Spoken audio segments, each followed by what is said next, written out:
Howdy folks, hope you're all having a good one, and welcome to another episode of Mingles with Jingles. It's been a bit of a slow news week this week, so we might be having a shorter than average episode of Mingles with Jingles, but I don't know, we'll see how things go. One item of news that I'm sure many of you were probably already aware of is that Wargaming, the developers of course of games like World of Warships, World of Tanks, and apparently they do an aircraft game as well, a company who are thoroughly invested and committing in ensuring transparent and effective communication with their player base, especially given all of the fuck-ups in communication and transparency with their player base that have occurred over the last couple of years, are so committed to ensuring that they communicate well with their community that they're shutting down the official forums.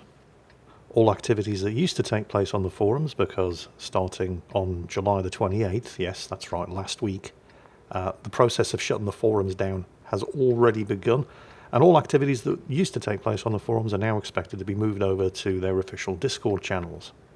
Now, I can see the pros and cons of this. Mostly the cons, but there are some pros. I mean, Discord is great. It's particularly good if you want to organise something like a clan server for your clan in whatever game you happen to be playing. A lot of people, myself included, although I can't really take credit for the Salt Mines Discord server, that was all organised and run by Grumper Salty and his staff, but it's got my name at the top. But for things like that, it's absolutely fine. Things where clarity of communication and ease of referencing previous communication isn't really that important. I mean, you go to a forum post, for example, you click on whichever post it is has caught your attention, and you're immediately presented with the very first post made. You know, the thing that started all the fuss in the first place, whatever that announcement or topic of discussion might happen to be. On Discord, it's exactly the opposite. You're taken to the last comment. And if it's a hotly discussed topic, getting all the way back to that first post, the thing that started everything off in the first place, can be a real pain in the arse. So in that respect, I guess Wargaming's move to Discord away from actual official forums, if you really want to make it as difficult as possible for people to understand what's being discussed, if you want to make it just more effort than it's worth for people to get to the root of the discussion so they can actually understand and take part in the discourse in a informed and logical manner, if you want to make it really, really easy to announce something controversial and then just stick it on Discord, and then wait a day and wait for the actual announcement to be lost in the flood of responses, to make it as hard as possible for people to actually debate the original announcement, instead just have a Discord thread full of people arguing the responses rather than addressing the actual issue, then from that perspective, this does actually make an awful lot of sense for Wargaming. You can see why they might want to do it. Discord's good for a lot of things, but this is not one of them. Also, there's the question of what happens to all of Little White... You remember Little White Mouse, right? Former community contributor Little White Mouse and occasional collaborator Lurt are responsible for, well, I was going to say arguably, but there's no arguably about it. They are responsible for the best World of Warships ship reviews, and they're all on the North American forums. Hundreds of them. What's going to happen to them?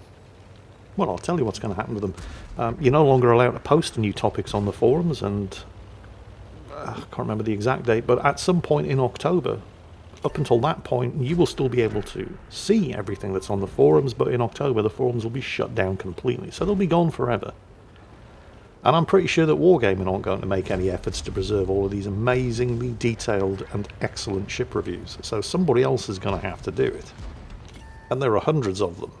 Aside from all the details like that, however, I think the important point here, the thing that you really need to take away from this announcement, is that Wargaming, a company who quite notoriously have gotten themselves into ridiculous amounts of shit over the last couple of years, mostly due to the way that they communicate ineffectively.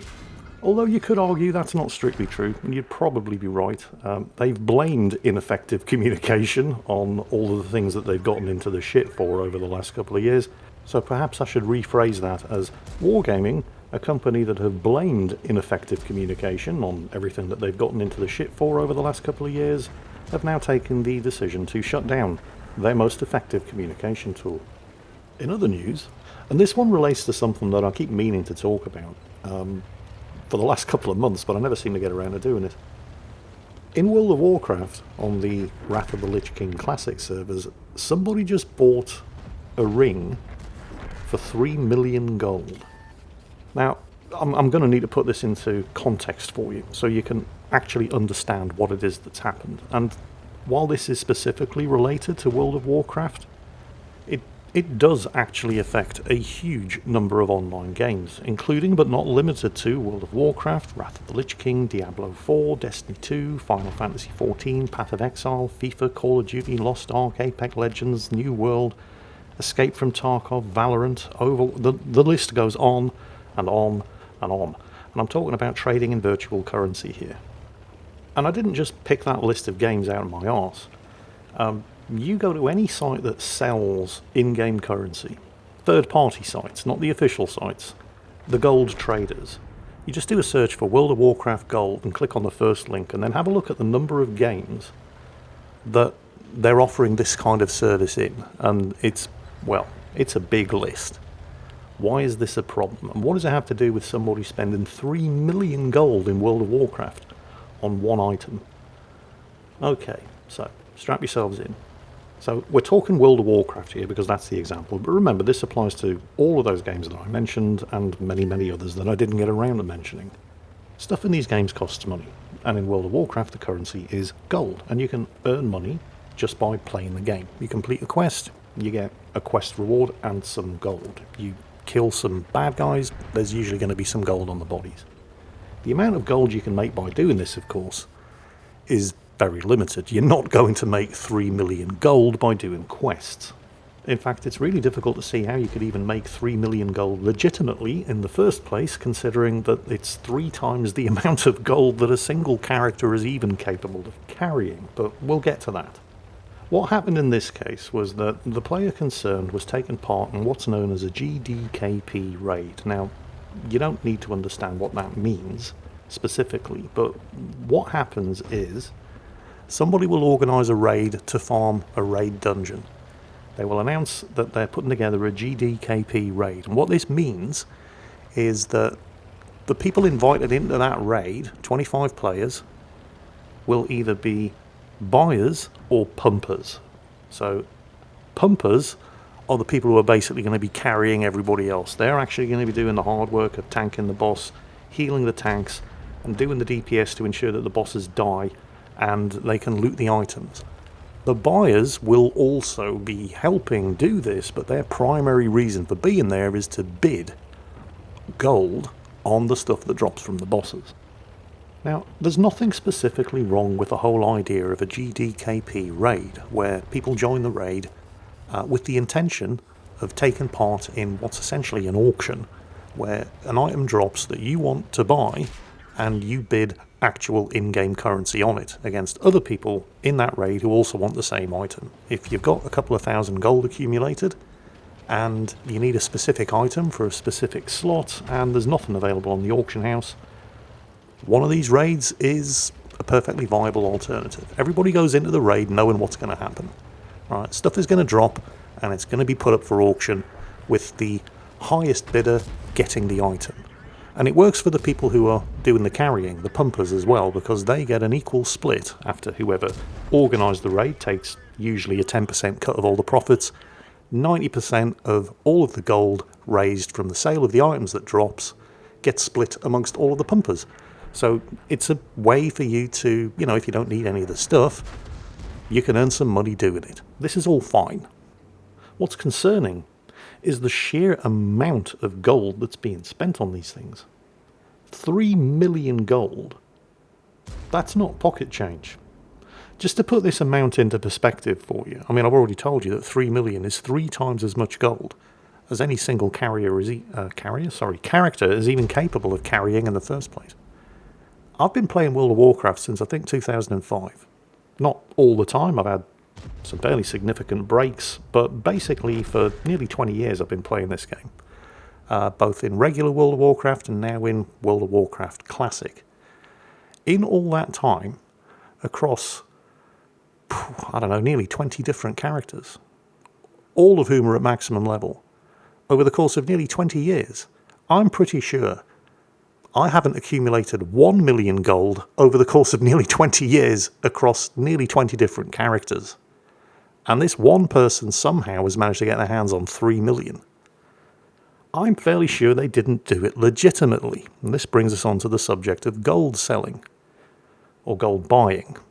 Now, you might be sitting there thinking, well, what do you care how this one person got the money and spends it? And that's certainly a legitimate question, but bear with me. All of these different third-party websites that will offer to take real money in order to supply you with virtual currency in the game of your choice. It doesn't have to be World of Warcraft. Like I said, there are a huge bunch of different games where these kind of third-party services are available. All of them, I don't want to use the word illegal, but certainly against the terms of service in the games that you're playing. And if you get caught doing it, you will receive a suspension. And if you keep doing it, you'll get banned outright. These services only exist because there's a demand for them. And the demand is usually driven by, for example, some of the loot that drops from a lot of these different raid bosses, while most of it is what they call bind-on pickup. So the second it drops and you pick it up, it's bound to that character and cannot be traded. But every now and then you get some items that are bind-on equip, which means that whoever gets it can trade it to other characters for gold, or put it on the auction house, and other characters can buy it for gold. So some simple economics here. The amount of gold that you can charge for one of these rare items, and there are also some rare items that have a random chance of dropping out in the world when you're out killing things and doing quests, but the amount of gold that you can charge for these things is limited by the amount of free gold that people have to spend. It's the same as in the real world. If you manufacture a desirable product, you can't charge $1 million for it if people don't have $1 million to spend on it. You know, it's fairly simple economics. So how do people get the free gold to spend on these things? Well, there are a number of different ways of doing it. Some people like to work the auction house, buy stuff low, sell it high, and that's a perfectly legitimate and viable way of making gold. And there are people who specialise in doing that sort of thing and spend more time in the auction house than they do playing the game. And they make a lot of money out of it. But it is hard work. It requires a lot of time and effort. It's far easier to just go to one of these gold selling websites and pay them to deliver some gold to you. Here's the thing though. All of this basically serves to drive up inflation in the game. The game economy reacts in exactly the same way that real world economies do. If people are spending a lot of money on things, then the prices of things are going to keep going up. Which means that the people who aren't buying gold suddenly can't afford to buy anything anymore and have to go out and buy gold. And this is a huge problem in massively multiplayer online games in particular, because very often the economy in these games just inflates out of control. Now, a lot of these companies, and Blizzard is no exception, over the years have come up with ways of dealing with this problem. Well, that's not specifically true. They've come up with ways of dealing with the symptom of the problem. The problem is people need more gold than they have to buy the things that they want. The symptom of that problem is people going to these third-party websites and buying gold from them. That gold still has to be delivered to the character who wants it in the game that they're playing. And all of these transactions are, of course, occurring, in the case of World of Warcraft, on the Warcraft servers, and they can be logged and tracked by the games developers. So over the years, there's been a sort of virtual arms race developing between the game developers who are trying to crack down on all this gold trading and keep the economy under control, and the gold sellers who are trying to come up with more and more sophisticated ways of getting around the game developers noticing that all of this gold's being traded. Let's say, for example, there's a level 1 character who never seems to leave the bank in Stormwind City and has thousands and thousands of gold that they keep trading with other players. You've probably found yourself a gold seller, and you can ban that account. So then the gold traders started mailing the gold to various different people who were buying it from them. But of course that uses the in-game mail system, and that can be tracked and logged as well. And so that was another way for the developers to identify the gold sellers and ban those accounts. Then I started noticing items on the auction house, very, very common and cheap items on the auction house, stuff that would normally not even sell for a whole gold, that would sell for some copper or some silver, that was being listed for thousands and thousands of gold.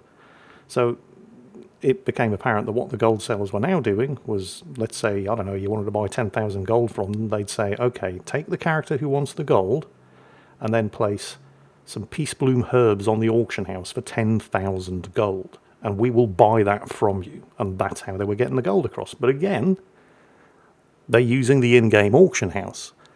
And after a while, the game developers are going to start to notice all of these suspicious trades that are happening on the auction house, and they're going to start monitoring that as well, because, you know, it's all happening on their server using their infrastructure. So that became another thing that the game developers had to watch out for, tracking all of these highly suspicious trades on the auction house, banning the people buying the stuff on the auction house and suspending the people listing the stuff on the auction house. But it just gives you some idea of how increasingly sophisticated the gold sellers were having to become in order to get around the game developers catching them in the act.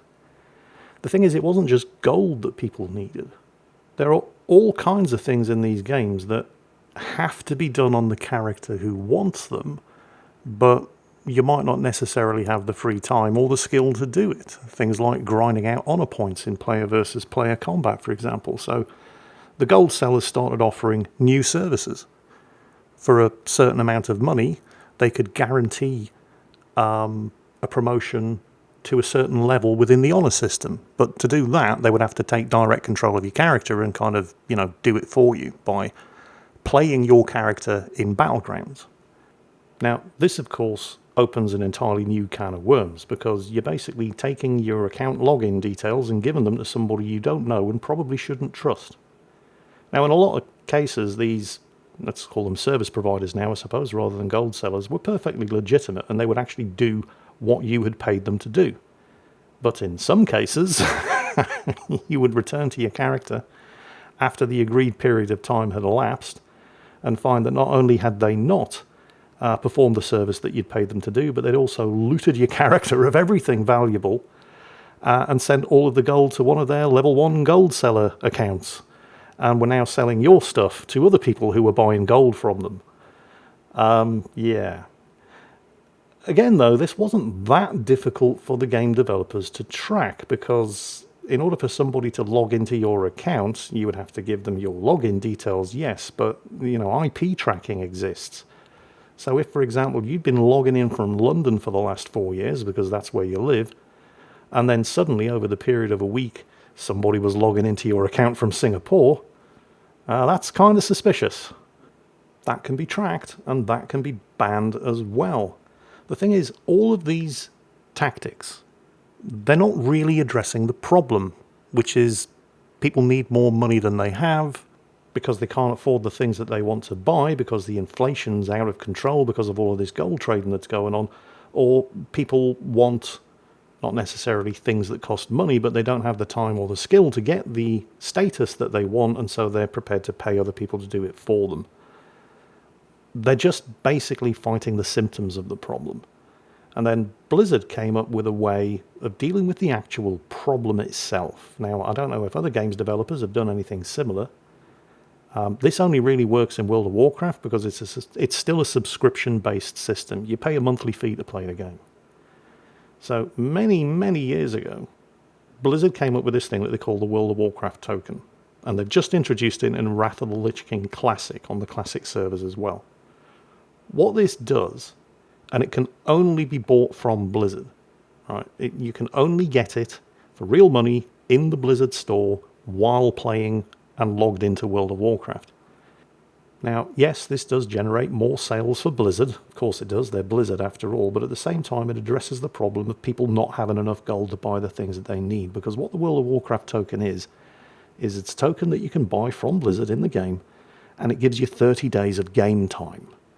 Now, it's a very expensive way of buying 30 days of game time. You're far better off just getting a subscription to the game. But people don't buy the World of Warcraft token for 30 days of game time. They buy it to sell to other players because it can be traded. It will go on the auction house, and you don't get to pick the price that it sells for. The price is determined by the current economic situation. I bought one when they first came out. It cost me, I think it was 17 euros, and I managed to sell it for 16,000 gold, and that's a lot of gold. I think the current price for a World of Warcraft token on the auction house in Wrath of the Lich King Classic has dropped down, to about 7,000 gold. Again, there's nothing complicated about the economics here. If more people are buying the tokens and listing them on the auction house, then the price is going to drop.